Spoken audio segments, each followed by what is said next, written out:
Hello বন্ধুরা, আজকে শুভ দীপাবলি সবাইকে। আজকে কালী পুজো, সেরকম বিশেষভাবে কিছু করছি না বাড়িতে।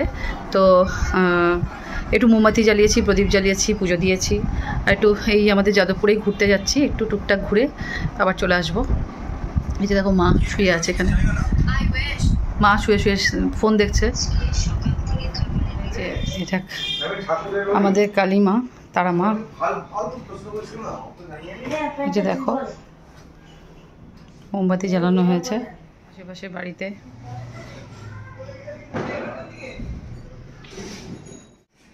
আমাদের বাড়িতে এই যে কত মোমবাতি জ্বালানো হয়েছে, আজকে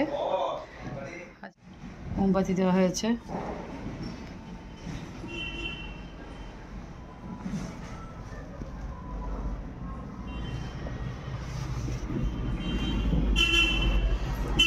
বাড়িতে বাইরে চারিদিকে সব সেজে ওঠে।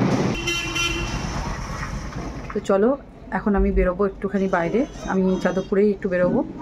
বেরিয়ে আবার বাড়িতে এসে বাজি ফাটানো, ছেলে হাজব্যান্ড, চারিদিকে প্রচুর আলো, মানে বাজি ফাটানো হচ্ছে। বেশ ভালোই লাগছে, আজকে দিনটা অন্যরকম লাগে। শুধু বাবাকে মিস করছি।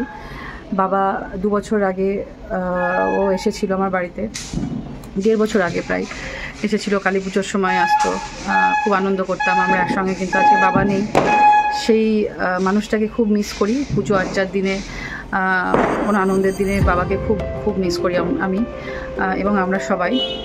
তো কি করব, যে চলে গেছে সে তো চলে গেছে। আগামী দিনগুলো আমাদেরকে বাবার স্মৃতি নিয়েই চলতে হবে। তো চলো আর বেশি কথা বাড়াচ্ছি না। হ্যালো বন্ধুরা, আমি আবার অনেক দিন পর চলে এসেছি তোমাদের কাছে অন্য একটা নতুন ব্লগ নিয়ে। আর এটা একটা কালী পুজোর ব্লগ। আজ সারাদিন কালী পুজোতে আমরা কি করলাম সেই সমস্ত কিছু তোমাদের সঙ্গে আমি এখানে শেয়ার করেছি। তো এই যে দেখো, আমি এখন ওপর থেকে নিচে চলে এসেছি। আমরা একটুখানি বেরোবো, বিশেষ কিছু নয়, মানে ঠাকুর খুব একটা দেখবো না। মোটামুটি একটু যাদবপুর এরিয়াটা আমার খুব ভালো লাগে ঘুরতে। তো আমরা 3 জন ঘোরার সময় পাই না, তো 3 জনে মিলে আমরা ঘুরতে যাচ্ছি আর কি। আর এই যে দেখো, এখানে আমাদের পুরো গলিটাতে প্রত্যেকটা বাড়িতে মানে লাইটিং করা হয়েছে, খুব সুন্দর লাগছে দেখতে। আর সত্যি কালী পুজো আসলে পুরো শহর যেন আলোয় সেজে ওঠে, তাই না? মনটা সত্যি যেন অন্যরকম হয়ে যায়। তো চলো, এই যে দেখো আমরা একসঙ্গে চেপে পড়েছি, বাইকে যাচ্ছি এখন ঘুরতে। ছোটোবেলায় আমরা কালী পুজো কাটিয়েছি একটা অন্যরকম আমেজ নিয়ে, অন্যরকমভাবে।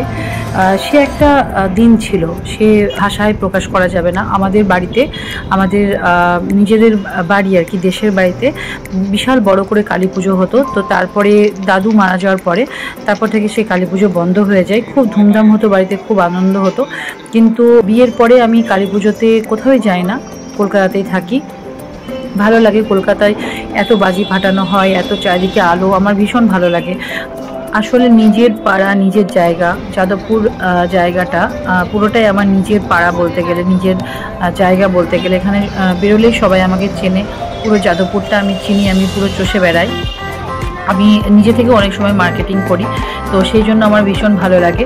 আর এই যে দেখো, ঘুরতে ঘুরতে আমরা চলে এসেছি একটা মন্দিরে। এখানে কালী পুজো হচ্ছে, ঢাক বাজানো হচ্ছে। এখন যেন দিন কিভাবে কেটে যায় বোঝা যায় না, তাই না? পুজো আসছে আসছে করে কবে যেন হঠাৎ করে পুজো চলে গেল, আবার কালী পুজো চলে এলো, ভাইফোঁটাও চলে আসবে। তো অদ্ভুত সময়গুলো অদ্ভুতভাবে কেটে যায়, বুঝতেই পারা যায় না। ছোটোবেলায় এই দিনগুলো আমাদের কাছে না একটা অন্যরকম একটা গুরুত্ব পেত, এখনও তাই সেরকমই। কিন্তু এখন আমরা এতটাই ব্যস্ত হয়ে যাওয়ার কারণে আমরা একে অপরকে সময় দিতে পারি না। কিন্তু আমি যতটুকু সময় পাই এই পুজোর দিনগুলোতে আমরা মানে সবাই একসঙ্গে ফ্যামিলির সঙ্গে থাকারই চেষ্টা করি। সবাইকে হ্যাপি দিওয়ালি, সবাইকে হ্যাপি দিওয়ালি। সবাই খুব আনন্দ করো, সবাই খুব ভালো থেকো আজকে। আর আমরাও খুব আনন্দ করছি।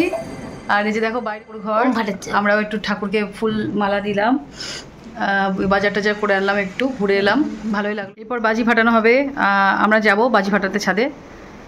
আর এই যে আমার ছেলে কী করছে দেখো, বড় পুরোহিত, হাতে ফুল গুজে তারা মায়ের পুজো করছে। ছেলে হাজব্যান্ড সবাইকে সময় দেওয়ার চেষ্টা করি। তো সেরকমভাবে আমরা খুব বেশি কিছু করি না, মোটামুটি যখন যেরকম মনে হয় সেরকমভাবে ঘোরাফেরা করি, আনন্দ করি। বাজি ফাটাবো ফাটাবো করে সেই বাজি ফাটানোর মুহূর্ত চলে এলো। আমার বর এবং ছেলে ছাদে দেখো আগে চলে এসেছে কতগুলো বাজি নিয়ে। তো এই এতগুলো বাজি আজকে ফাটানো হবে, খুব আনন্দ করব আমরা সবাই। আর সত্যি এইসব বাজি দেখলে বা বাজি ফাটানো এইসব জিনিসগুলো দেখলে না আমাদেরও সেই ছোটোবেলাকার কথা মনে পড়ে যায়। ছোটোবেলায় নিজের হাতে প্রচুর বাজি ফাটিয়েছি, কোনো সময় এমন ভয়ই করতো না, সাহসী প্রকৃতিরই ছিলাম বলতে পারো। তো এখানে আমি না এই বছর এবার অনেক দিন পরে আবার নিজের হাতে বাজি ফাটালাম, অনেক দিন পর। তো বেশ অন্যরকম মনে হচ্ছিল এবং সেই ছোটোবেলার দিনগুলো মনে পড়ছিল। আমার বাবার সঙ্গে থাকতো, বোন মা সবাই সঙ্গে থাকতো, খুব খুব আনন্দ করতাম আমরা। আর এখানে দেখো আমার ছেলেও বাজি ফাটাচ্ছে। ও খুব ভয় পেত এতদিন, মানে যখন ছোট ছিল ভয় পেত, তো এখন আর ভয়টা সেরকমভাবে পাচ্ছে না। ও অনেকগুলো বাজি ফাটিয়েছে। আর এই যে নিচে আমাদের মানে কানাইদা আমাদের নিচেতে থাকে, তো সেও এসেছিল। অন্য সময় আরও অনেকে থাকে, তো এবছরটা আমরা নিজেরাই বাজি ফাটাচ্ছি, একটু নিজেদের মতো করে আনন্দ করছি। তো এই যে দেখো বাজি ফাটানো তো চলছে আমাদের। এরপরে ছাদ থেকে আমরা নিচে নেমে চলে এসেছি। তো এখানেও বেশ ভালো লাগছিল, চারপাশটা পুরো সাজানো ছিল। আমরা এখন ছাদ থেকে নেমে চলে এসেছি, আমরা এখন নিচেতে চলে এসেছি, গ্যারেজ বাইরে ফাটাবো। বড় বড় বাজিগুলো ফাটানো হলো, তোমরা তো দেখলে ছাদে ফাটালাম। আর যে ছোট ছোট চুটপুট যে ছোট ছোট বাজিগুলো সেগুলো আমরা এবার নিচেতে ফাটাবো। তারপরে উপরে যাব আমরা, কিছু খাবার দাবার বাইরে থেকে, আজকে বাইরের খাবার বেসিক্যালি খাই না, বাইরে থেকে খাবার দাবার নিয়ে এসেছি, সেগুলো খাবো, ফ্রাইড রাইস, চিকেন। তো সেগুলো তোমার সঙ্গে শেয়ার করবো।